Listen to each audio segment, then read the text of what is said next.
Welcome to my YouTube channel moral teaching PNC पिला माने आज आमे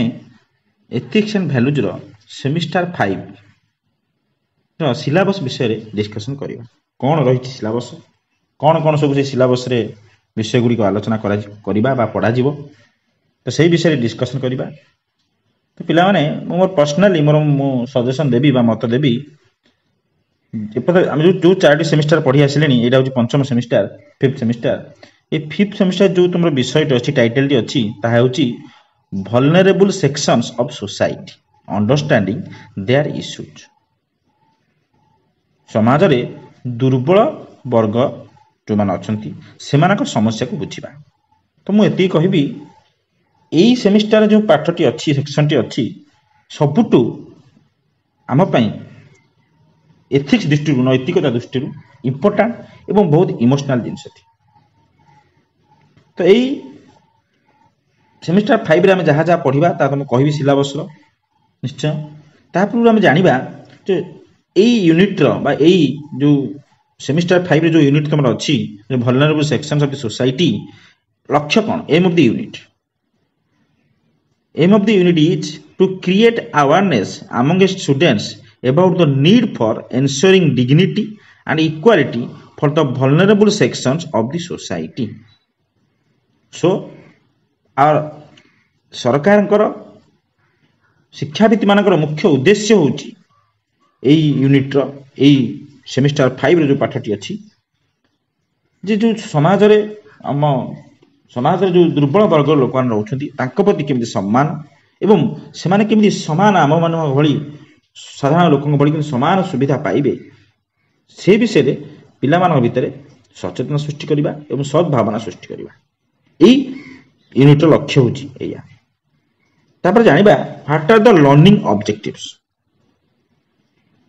just to first learning objective students would be able to appreciate values and ethics relating to vulnerable sections of the society. पिला उत्साहित करवा दुर्बल लोक प्रति केमती एथिक्स एंड वैल्यूज शो करेंगे। Then students would learn to practice equality diversity and social justice एवं छात्र छात्री माने अभ्यास करेंगे किपरि समानता रक्षा करेंगे किपरि विभिन्नता मध्य विभिन्नता सहित विभिन्नता सहित विभिन्नता मध्य आम समस्त सम्मान दबा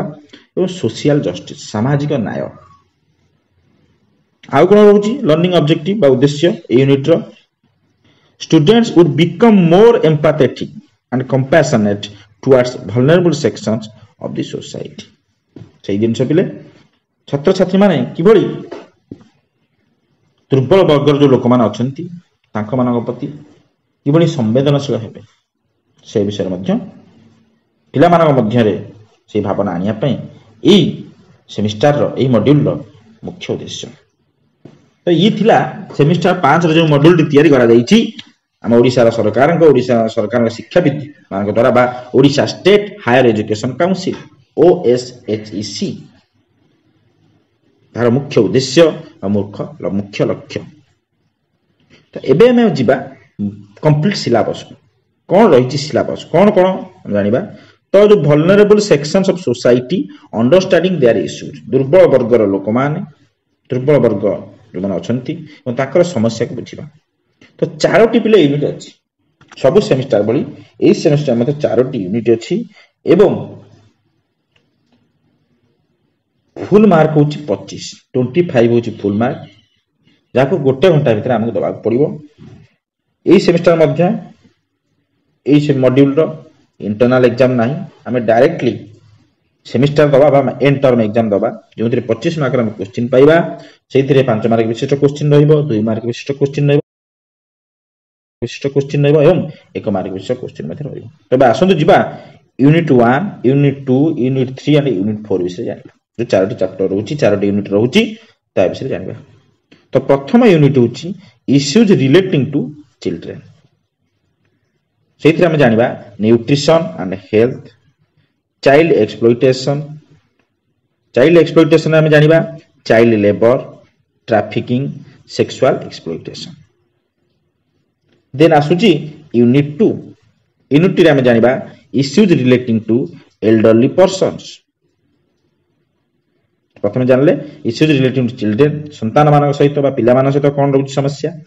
तापर issues relating to elderly person माने वयोज्येष्ठ व्यक्ति मान सहित जड़ित समस्या एतरे हम जानिबा abuse of elders financial insecurity loneliness and social insecurity health care issues needs for a happy and dignified aging तापर रहउछ यूनिट 3 हमें पढ़िबा issues relating to persons with disability माने भिन्नक्षम लोक मानक सहित दिव्यांग लोक मानक सहित जड़ित समस्या क्षेत्र में जानिबा rights of PWD affirmative action prevention of discrimination providing equal opportunity various scheme for empowering PWD and social justice for PWD PWD बिले कहले persons with disability बा भिन्नक्षम व्यक्ति तापर हम जिबा unit 4 रहउची issues relating to third danger माने तृतीय लिंग मानक सहित जड़ित समस्या एथिरे हम पढ़िबा understanding the third gender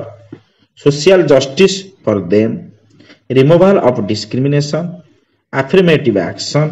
and acceptance of diversity of gender तो प्ले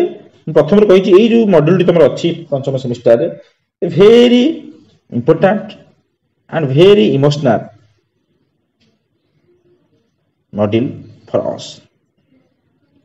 तो हम एई सेमिस्टर 5 रे एई इंपोर्टेंट जिंस सब पढिबा जेमि issues relating to children issues relating to elderly person issues relating to persons with disability issues relating to third gender तो मैं आशा करूची सब सेमिस्टर बढी एई सेमिस्टर मध्ये तुम माने पढिबो भलो पढिबो एग्जाम मध्ये भलो करिवो थैंक यू।